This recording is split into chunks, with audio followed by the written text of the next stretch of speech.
ನಮಸ್ಕಾರ. ಸುದ್ದಿ ಮಧ್ಯಾಹ್ನಗೆ ಸ್ವಾಗತ. ನಾನು ತುಳಸಿ ಹರೀಶ್. ಇದೀಗ ಈ ಕ್ಷಣದ ಹೆಡ್ಲೈನ್ಸ್.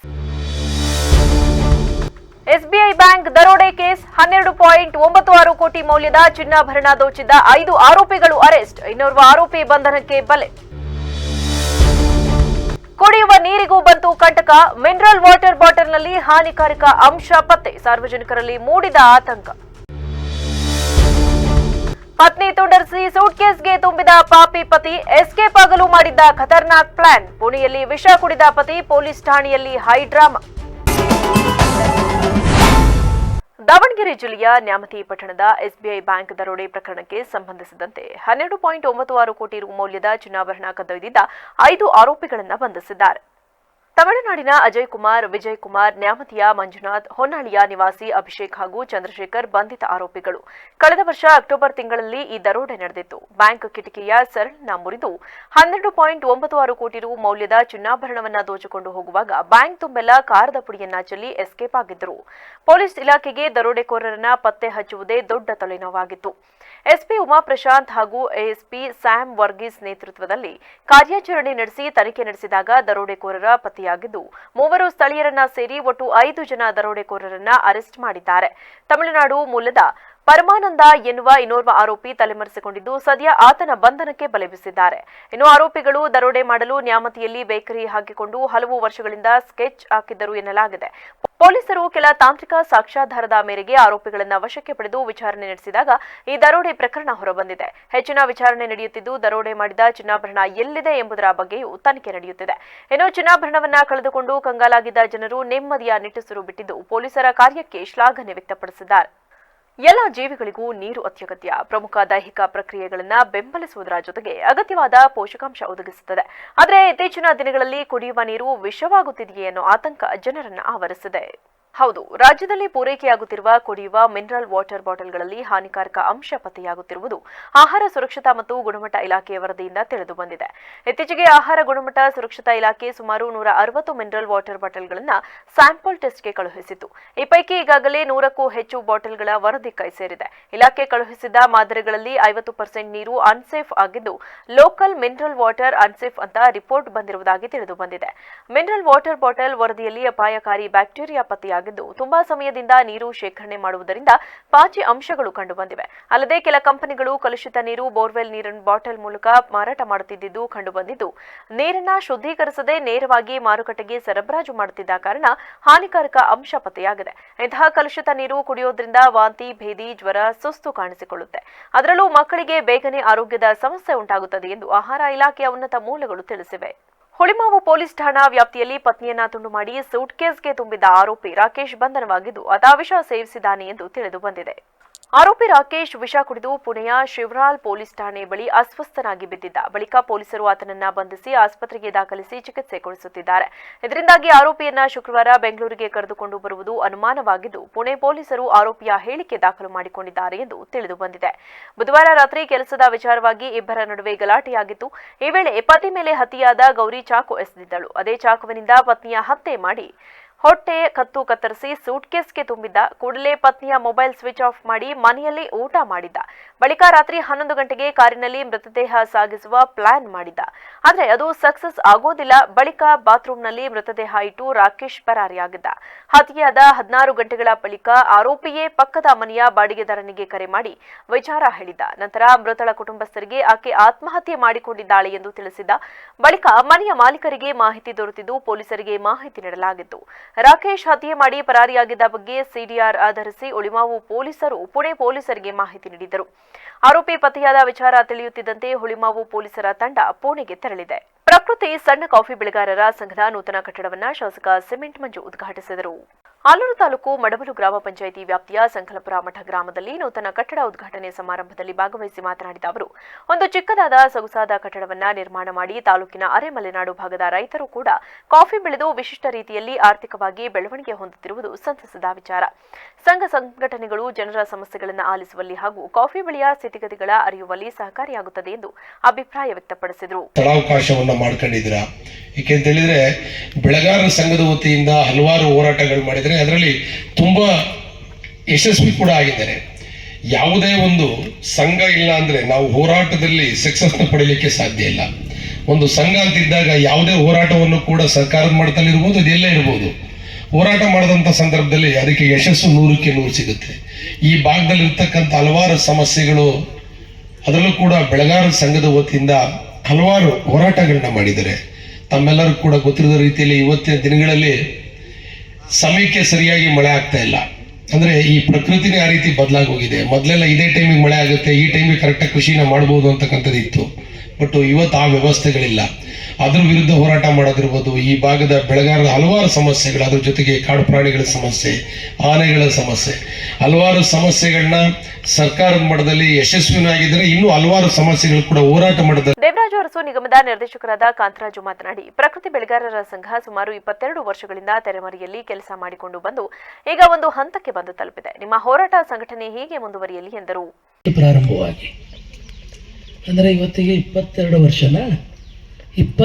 ವರ್ಷ ಬಹುಶಃ ಬಹಳ ತೆರೆಮರೆಯಲ್ಲಿ ಕೆಲಸ ಮಾಡಿಕೊಂಡು ಕಾಫಿ ಒಕ್ಕೂಟಗಳು, ಜಿಲ್ಲಾ ಮಟ್ಟದ ಕಾಫಿ ಬೆಳೆಗಾರರ ಸಂಘದ ಸಹಕಾರಗಳು ಮತ್ತು ಈ ಭಾಗದಲ್ಲಿ ನಮ್ಮದು ಮೂಲತಃ ಅರೆಮಲೆನಾಡು ಪ್ರದೇಶ, ಸ್ವಲ್ಪ ಭಾಗ ಈ ಭಾಗದಲ್ಲಿ ಕಾಫಿ ಇದ್ದರೂ ಕೂಡ ಈಗ ಸ್ಪ್ರೆಡ್ ಔಟ್ ಆಗಿದೆ ಎಲ್ಲ ಕಡೆ.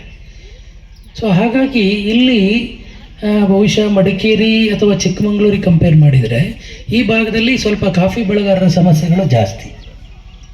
ಕಾರಣ ಒಂದು, ಕಾಫಿ ಬೆಳೆ ಕೂಡ ಹೊಸದು, ಎರಡನೇದು ಕಾಫಿ ಬೆಳೆಗೆ ಬೇಕಾದಂಥ ಮಳೆ ಸಾಕಷ್ಟು ಪ್ರಮಾಣದಲ್ಲಿ ನಮಗೆ ದೊರಕೋದಿಲ್ಲ. ಕಾರ್ಯಕ್ರಮದಲ್ಲಿ ಅಧ್ಯಕ್ಷ ಕಡದರವಳ್ಳಿ ಬಿಟಿ ಕರುಣಾಕರ, ಉಪಾಧ್ಯಕ್ಷ ಬೆಳಮೆಕೆ ಜೆ ಸುದರ್ಶನ, ಕಾರ್ಯದರ್ಶಿ ಕೆರೆಹಳ್ಳಿ ಬಿ ದಾನೇಶ್, ನಿರ್ದೇಶಕ ಕೆಎನ್ ಶಶಿಧರ್ ಸೇರಿದಂತೆ ಇತರರು ಹಾಜರಿದ್ದರು. ಪರಿಸರ ಮಾಲಿನ್ಯದಿಂದ ಕುಡಿಯುವ ನೀರು ಸಿಗುತ್ತಿಲ್ಲ ಎಂದು ಹಿರಿಯ ಸಿವಿಲ್ ನ್ಯಾಯಾಧೀಶರಾದ ಮಹೇಂದ್ರ ಬೇಸರ ವ್ಯಕ್ತಪಡಿಸಿದರು. ಮಳವಳ್ಳಿ ಪಟ್ಟಣದ ನ್ಯಾಯಾಲಯದ ಆವರಣದಲ್ಲಿ ಕಾನೂನು ಸೇವೆಗಳ ಸಮಿತಿ, ವಕೀಲರ ಸಂಘ ಹಾಗೂ ಅರಣ್ಯ ಇಲಾಖೆ ವತಿಯಿಂದ ನಡೆದ ವಿಶ್ವ ಜಲ ದಿನಾಚರಣೆ ಕಾರ್ಯಕ್ರಮವನ್ನು ಉದ್ಘಾಟಿಸಿ ಮಾತನಾಡಿದ ಅವರು, ಭೂಮಿಯಲ್ಲಿ 75% ಪ್ರಮಾಣ ನೀರು ಇದ್ದರೂ ನಮಗೆ ನೀರು ಸಿಗುತ್ತಿಲ್ಲ. ಹಣ ಕೊಟ್ಟು ನೀರು ಕುಡಿಯುವ ಪರಿಸ್ಥಿತಿ ನಿರ್ಮಾಣವಾಗಿದೆ ಎಂದು ಬೇಸರ ವ್ಯಕ್ತಪಡಿಸಿದರು. ಪ್ರತಿ ವರ್ಷ ಮಾರ್ಚ್ 22ನೇ ತಾರೀಕು ಈ ಒಂದು ಜಲ ದಿನಾಚರಣೆಯನ್ನು ಆಚರಣೆ ಮಾಡ್ತೀವಿ. ಇದರ ಉದ್ದೇಶ ಏನಂತಂದರೆ, ಜಲದ ಮಹತ್ವ ಏನು, ನೀರಿನ ಮಹತ್ವ ಏನು ಅಂತ ತಿಳಿಸೋಕ್ಕೋಸ್ಕರ ಈ ಒಂದು ಕಾರ್ಯಕ್ರಮವನ್ನು ಮಾಡ್ತಾಯಿದ್ವಿ. ತಮಗೆಲ್ಲ ಗೊತ್ತು ನೀರಿನ ಮಹತ್ವ ಎಷ್ಟಿದೆ ಅಂತ. ನಾವೆಲ್ಲ ಈ ಹಿಂದೆ ನೀರಿಗೆ ದುಡ್ಡು ಕೊಡ್ತಿರಲಿಲ್ಲ, ಹಾಗೆ ಸಿಗ್ತಾಯಿತ್ತು. ಈಗ ಒಂದು ಬಾಟಲ್ಗೆ 10 ರೂಪಾಯಿ ಕೊಡಬೇಕು, 15 ರೂಪಾಯಿ ಕೊಡಬೇಕು, ಆ ಥರ ನೀರನ್ನ ದುಡ್ಡು ಕೊಟ್ಟು ತಗೊಳ್ತಾ ಇದ್ದೀವಿ. ಹಾಲಿಗೆ ದುಡ್ಡು ಅರ್ಧ ಲೀಟ್ರಿಗೆ 12 ರೂಪಾಯಿ 13 ರೂಪಾಯಿ ಇದ್ದರೆ ನೀರಿಗೆ 10 ರೂಪಾಯಿ 12 ರೂಪಾಯಿ ಇರುತ್ತೆ. ಅಂದರೆ ಹಾಲು ರೇಟ್ ಅಷ್ಟೇ ನೀರಿನ ರೇಟು ಇವಾಗ ಇದೆ. ಅಂದರೆ ನೀರಿನ ಮಹತ್ವ ಈಗ ನಮಗೆ ಗೊತ್ತಾಗ್ತಾಯಿದೆ. ನೆಕ್ಸ್ಟು ಬೇಸಿಗೆ ಬಂದ ನಂತರ ಇನ್ನೂ ಹೆಚ್ಚಿನ ಮಹತ್ವ, ನೀರಿನ ಮಹತ್ವ ಗೊತ್ತಾಗ್ತಾಯಿದೆ. ಅದೇ ರೀತಿ ನೀರು ಎಷ್ಟು ಮುಖ್ಯ ಅಂತಂದರೆ, ನಾವು ಈಗ ಹೆಚ್ಚು ನಮ್ಮ ಭೂಮಿ ಮೇಲೆ ನೀರು ಜಾಸ್ತಿ ಇದೆ, 3/4 ಭಾಗ ನೀರಿನ ಅಂಶನೇ ಇದೆ. ಆದರೆ ಕುಡಿಯುವ ನೀರು ಅಂಥದ್ದು ಅಂದರೆ ಪ್ಯೂರ್ ಆಗಿ. ಇದೇ ವೇಳೆ ವಕೀಲರ ಸಂಘದ ಅಧ್ಯಕ್ಷ ಸುಂದರ್ ಮಾತನಾಡಿ, ಈ ಹಿಂದೆ ಕೆರೆ, ಬಾವಿ ಎಲ್ಲೆಡೆ ನೀರು ಸಿಗುತ್ತಿತ್ತು, ಆದರೆ ಈಗ ನೀರು ಬತ್ತಿ ಹೋಗಿದೆ. ಇದಕ್ಕೆ ಕಾರಣ ಗಿಡ ಮರಗಳನ್ನ ನಾಶ ಮಾಡುತ್ತಿರುವುದು. ಆದ್ದರಿಂದ ನಾವೆಲ್ಲರೂ ಗಿಡಗಳನ್ನ ನೆಟ್ಟು ಬೆಳೆಸಬೇಕಾಗಿದೆ ಎಂದರು. ಕಾನೂನು ಸೇವಾ ಸಮಿತಿ ಹಾಗೂ ವಕೀಲರ ಸಹಯೋಗ ಹಾಗೂ ಅರಣ್ಯ ಇಲಾಖೆ ಸಹಯೋಗದೊಂದಿಗೆ ಈ ದಿವಸ ವಿಶ್ವ ಅಂದರೆ ರಾಷ್ಟ್ರ ಜಲ ದಿನಾಚರಣೆಯನ್ನು ಆಚರಿಸ್ತಿದ್ದೀವಿ. ಈಗಾಗಲೇ ಹೇಳಿದ್ರ ಮಟ್ಟಿಗೆ ಪ್ರತಿ ವರ್ಷವೂ ಕೂಡ ಮಾರ್ಚ್ 22ರಂದು ಈ ದಿನವನ್ನು ಆಚರಿಸ್ತೀವಿ. ನೀರಿನ ಮಹತ್ವ ಏನು ಅಂತಕ್ಕಂಥದ್ದನ್ನು ಎಲ್ಲರೂ ಅವರು ಮಾಡ್ಕೋಬೇಕಾಗಿದೆ. ಸಾಹೇಬ್ರ ಮಟ್ಟಿಗೆ ಇವತ್ತು ನಾವು ದುಡ್ಡನ್ನು ಕೊಟ್ಟು ನೀರನ್ನು ಕೊಂಡ್ತಕ್ಕಂಥ ಸ್ಥಿತಿಗೆ ಬಂದಿದ್ದೀವಿ. ಈ ಹಿಂದೆ ನಾವೆಲ್ಲ ನೋಡಿದಾಗ ಬಾವಿಯಲ್ಲಿ ನೀರು, ಕೆರೆಯಲ್ಲಿ ನೀರು, ಹಳ್ಳದಲ್ಲಿ ನೀರು, ನದಿಯಲ್ಲಿ ನೀರು ಸಾಕಷ್ಟು ಕೈಗೆ ಸಿಗ್ತಾಯಿತ್ತು. ಆದರೆ ಇವತ್ತು ಕೆರೆ, ಬಾವಿ, ನದಿಯೆಲ್ಲ ಬತ್ತೋಗ್ತಾ ಇದೆ. ಸಮುದ್ರದಲ್ಲೂ ಕೂಡ ನೀರು ಇಂಗುವಂಥ ಸಂದರ್ಭಗಳು ಬರ್ತಾಯಿದೆ. ಇದಕ್ಕೆಲ್ಲ ಮೂಲ ಕಾರಣ ನಾವು ತ್ಯಾಜ್ಯ ವಸ್ತುಗಳನ್ನು, ಪ್ಲಾಸ್ಟಿಕ್ ವಸ್ತುಗಳನ್ನು ಅತಿ ಹೆಚ್ಚಿಗೆ ಬಳಸ್ತಕ್ಕಂಥದ್ದು, ಪರಿಸರವನ್ನು ನಾಶ ಮಾಡ್ಕೊತಾ ಇರ್ತಕ್ಕಂಥದ್ದು. ಹಿಂದೆ ಪ್ರಕೃತಿ ಚೆನ್ನಾಗಿತ್ತು, ಪರಿಸರ ಹಾಗೆ ಬೃಹದಾಕಾರವಾಗಿತ್ತು, ಬೆಟ್ಟ ಗುಡ್ಡ ಕಾಡು ಇತ್ತು, ಮಳೆ ಬರ್ತಾಯಿತ್ತು, ಜಲ ಚೆನ್ನಾಗಿರ್ತಾಯಿತ್ತು. ಆದರೆ ಇವತ್ತು ನೀರು ಸಿಗದೇ ಇರತಕ್ಕಂಥ ಪರಿಸ್ಥಿತಿಗೆ ಹೋಗಿದ್ವಿ. ನಾವೆಲ್ಲ ಮಂಡ್ಯ ಜಿಲ್ಲೆ ಕಂಡಂಥ ಬಹುಮುಖ್ಯ 2004ರಲ್ಲಿ ತಾವೆಲ್ಲ ಗಮನಿಸಿರ್ಬೋದು. ಎಸ್.ಎಂ. ಕೃಷ್ಣ ಮುಖ್ಯಮಂತ್ರಿ ಆಗಿದ್ದಾಗ ಕರ್ಫ್ಯೂ ಆರ್ಡರ್ ತಂದರು, ನೀರಿಲ್ಲದೆ. ಕಾರ್ಯಕ್ರಮದಲ್ಲಿ ಅರಣ್ಯ ಇಲಾಖೆಯ ಪ್ರೊಫೆಷನರಿ ಎಸಿಎಫ್ ಮಧುರಮೂರ್ತಿ, ಪ್ರಧಾನ ಸಿವಿಲ್ ನ್ಯಾಯಾಧೀಶ ಸಚಿನ್ ಕುಮಾರ್ ಶಿವಪೂಜಿ, ವಕೀಲರ ಸಂಘದ ಅಧ್ಯಕ್ಷ ಡಿಎಂ ಸುಂದರ್, ಅರಣ್ಯ ಇಲಾಖೆಯ ಪ್ರೊಫೆಷನರಿ ಎಸಿಎಫ್ ಮಧುಮೂರ್ತಿ ಸೇರಿದಂತೆ ಹಲವರಿದ್ದರು. ಶಾಸಕರಾಗಿ ದಿನವಿಡೀ ಸಾರ್ವಜನಿಕ ಸಮಸ್ಯೆಗಳನ್ನು ಆಲಿಸುತ್ತಿದ್ದ ಭೀಮಣ್ಣ ನಾಯಕರು ಗುರುವಾರ ಕೋಲು ಹಿಡಿದು ಮಕ್ಕಳಿಗೆ ಕೃಷಿ ಚಟುವಟಿಕೆಯ ಬಗ್ಗೆ ಪಾಠ ಮಾಡಿದರು. ಶಾಸಕರಾಗುವುದಕ್ಕಿಂತ ಮೊದಲು ಅಪ್ಪಟ ಕೃಷಿಕರಾಗಿದ್ದ ಭೀಮಣ್ಣ ನಾಯಕ್ ಅಡಿಕೆ, ಬಾಳೆ, ಏಲಕ್ಕಿ, ಕಾಳುಮೆಣಸು ಬೆಳೆಯುವುದರಲ್ಲಿ ಅವರು ಎತ್ತಿದ ಕೈ. ಅವರ ತೋಟದಲ್ಲಿ ಆಳುಕಾಳುಗಳಿದ್ರು. ಅವರಂತೆ ಸ್ವತಃ ತಾವು ಕೂಡ ಮೈಕೈ ಕೆಸರು ಮಾಡಿಕೊಂಡು ದುಡಿಯುತ್ತಿದ್ರು. ಈ ಅನುಭವದ ಮೇಲೆ ಗುರುವಾರ ಶಾಸಕರು ತಮ್ಮ ತವರೂರಾದ ಮಳಲಂಗಾವ್ನಲ್ಲಿ ಸರ್ಕಾರಿ ಪದವಿ ಕಾಲೇಜಿನ ವಿದ್ಯಾರ್ಥಿಗಳಿಂದ ನಡೆಯುತ್ತಿರುವ ರಾಷ್ಟ್ರೀಯ ಸೇವಾ ಸಂಘದ ಶಿಬಿರದಲ್ಲಿ ಪಾಲ್ಗೊಂಡು ಮಕ್ಕಳನ್ನ ತಮ್ಮ ತೋಟಕ್ಕೆ ಕರೆದುಕೊಂಡು ಹೋಗಿ ತಾವು ಬೆಳೆದ ಬೆಳೆಗಳ ಬಗ್ಗೆ ಹಾಗೂ ಅಡಿಕೆ ಸುಲಿಯುವುದರ ಬಗ್ಗೆ ಪರಿಚಯ ಮಾಡಿಸಿದ್ದು, ಓರ್ವ ಶಾಸಕನ ಈ ಪ್ರವೃತ್ತಿಗೆ ಮಕ್ಕಳು ಶ್ಲಾಘನೆ ವ್ಯಕ್ತಪಡಿಸಿ ಸಂತಸ ವ್ಯಕ್ತಪಡಿಸಿದರು. ಏಪ್ರಿಲ್ 12ರಿಂದ 29 ದಿನಗಳ ಕಾಲ ಬೇಸಿಗೆ ಶಿಬಿರ ಮತ್ತು ಮಕ್ಕಳ ಹಬ್ಬ ಕಾರ್ಯಕ್ರಮ ನಡೆಯಲಿದೆ ಎಂದು ರಂಗಮಂಡಿ ಅಧ್ಯಕ್ಷ ಮಧುಮಳವಳ್ಳಿ ತಿಳಿಸಿದರು. ಮಳವಳ್ಳಿ ಪಟ್ಟಣ ವಿಶ್ವ ಮಾನವ ವಿಚಾರ ವೇದಿಕೆ ಕಚೇರಿಯಲ್ಲಿ ನಡೆದ ಸುದ್ದಿಗೋಷ್ಠಿಯನ್ನು ಉದ್ದೇಶಿಸಿ ಮಾತನಾಡಿದ ಅವರು, ಶಿಬಿರದಲ್ಲಿ ಜಾನಪದ, ರಂಗಗೀತೆ, ಜನಪದ ನೃತ್ಯ, ಪೇಪರ್ ಮಾರ್ಟ್ ಸೇರಿದಂತೆ ಹಲವು ಕಾರ್ಯಕ್ರಮ ಇರಲಿದ್ದು, ಶಿಬಿರಕ್ಕೆ ಕಲಾವಿದರ ವೀರಸುಂದರ್, ಶಿವ, ರಾಮಾಚಾರಿ, ಧಾರಾವಾಹಿ ಹೀರೋ ಕೃತಿಕ್ ಸೇರಿದಂತೆ ಇತರರು ಆಗಮಿಸಲಿದ್ದಾರೆ. ಏಪ್ರಿಲ್ 1ರಿಂದ ಅರ್ಜಿ ನೀಡಲಿದ್ದು 100 ಮಂದಿ ಮಕ್ಕಳಿಗೆ ಮಾತ್ರ ಪ್ರವೇಶಾವಕಾಶವಿದೆ. ಆದ್ದರಿಂದ ಮಕ್ಕಳು ಇದರ ಉಪಯೋಗ ಪಡೆದುಕೊಳ್ಳಿ ಎಂದು ಕರೆ ನೀಡಿದರು. ನಾವು ರಂಗಮಂಡಿ ವತಿಯಿಂದ ಮಕ್ಕಳ ಹಬ್ಬ, ಮಕ್ಕಳ ಬೇಸಿಗೆ ಶಿಬಿರವನ್ನು ಆಯೋಜನೆ ಮಾಡಿದ್ದೀವಿ.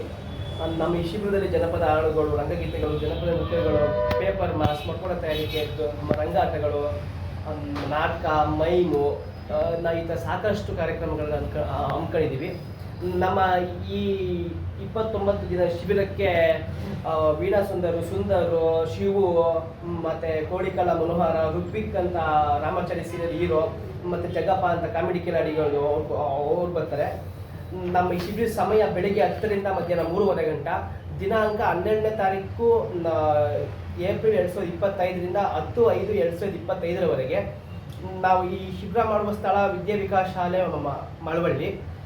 ಕಡ್ಡಾಯವಾಗಿ 7ನೇ ವರ್ಷ ಮಕ್ಕಳಿಂದ 14 ವರ್ಷದ ಮಕ್ಕಳಿಗೆ ಮಾತ್ರ. ಮಧುರವರಿಂದ ಹಲವಾರು ಜನಪದ ಹಾಡುಗಳು, ರಂಗಗೀತೆಗಳು, ಜನಪದ ನೃತ್ಯ, ಪೇಪರ್ ಮಾಸ್ ಮತ್ತು ರಂಗಾಟಗಳು, ಮಕ್ಕಳ ಕತೆ, ಹೇಳುವ ಕತೆ, ಲೋಕಾಭಿನಯ, ನಾಟಕಗಳು, ಇನ್ನೂ ಹಲವಾರು ಥರದ ಅಭ್ಯಾಸಗಳನ್ನು ಮಕ್ಕಳಿಗೆ ಪೂರಕವಾಗಿ ಕಲಿಸಿ ಅವರ ಮನೋವಿಕಾಸವನ್ನು ಬೆಳೆಸುವಲ್ಲಿ ಸಫಲರಾಗಿದ್ದಾರೆ. ಈ ಮೊದಲೇ ಒಂದು ಬಾರಿ ಅವರು ನಮ್ಮ ಶಾಲೆಯಲ್ಲಿ ಮಕ್ಕಳಿಗೆ ತರಬೇತಿ ಕೊಟ್ಟು ಅವರ ಮಕ್ಕಳ ಬೆಳವಣಿಗೆಯಲ್ಲಿ ಸಹಕಾರ. ಸುದ್ದಿಗೋಷ್ಠಿಯಲ್ಲಿ ರಂಗಮಂಡಿ ಅಧ್ಯಕ್ಷ ಮಧು ಮಳವಳ್ಳಿ, ಶಿಬಿರದ ನಿರ್ದೇಶಕಿ ಉಮಾಶ್ರೀ ಕೂಡ್ಲಿಗಿ, ದೊಡ್ಡಣ್ಣ, ಎನ್ಎಲ್ ಭರತ್ ರಾಜ್, ಸತೀಶ್ ಜೆಸಿ ಉಪಸ್ಥಿತರಿದ್ದರು.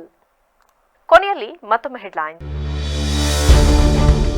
ಎಸ್ಬಿಐ ಬ್ಯಾಂಕ್ ದರೋಡೆ ಕೇಸ್, 12.96 ಕೋಟಿ ಮೌಲ್ಯದ ಚಿನ್ನಾಭರಣ ದೋಚಿದ್ದ 5 ಆರೋಪಿಗಳು ಅರೆಸ್ಟ್, ಇನ್ನೋರ್ವ ಆರೋಪಿ ಬಂಧನಕ್ಕೆ ಬಲೆ. ಕುಡಿಯುವ ನೀರಿಗೂ ಬಂತು ಕಂಟಕ, ಮಿನರಲ್ ವಾಟರ್ ಬಾಟಲ್ನಲ್ಲಿ ಹಾನಿಕಾರಕ ಅಂಶ ಪತ್ತೆ, ಸಾರ್ವಜನಿಕರಲ್ಲಿ ಮೂಡಿದ ಆತಂಕ. ಪತ್ನಿ ತುಂಡರಿಸಿ ಸೂಟ್ಕೇಸ್ಗೆ ತುಂಬಿದ ಪಾಪಿ ಪತಿ, ಎಸ್ಕೇಪ್ ಆಗಲು ಮಾಡಿದ್ದ ಖತರ್ನಾಕ್ ಪ್ಲಾನ್, ಪುಣೆಯಲ್ಲಿ ವಿಷ ಕುಡಿದ ಪತಿ, ಪೊಲೀಸ್ ಠಾಣೆಯಲ್ಲಿ ಹೈ ಡ್ರಾಮಾ. ಕ್ಷಣ ಕ್ಷಣದ ಸುದ್ದಿಗಾಗಿ ನೋಡ್ತಾ ಇರಿ ವಿವಿಸಿ ಟಿವಿ, ಇದು ಜನರ ಧ್ವನಿ, ಸತ್ಯದ ಕಡೆ ನಮ್ಮ ನಡೆ.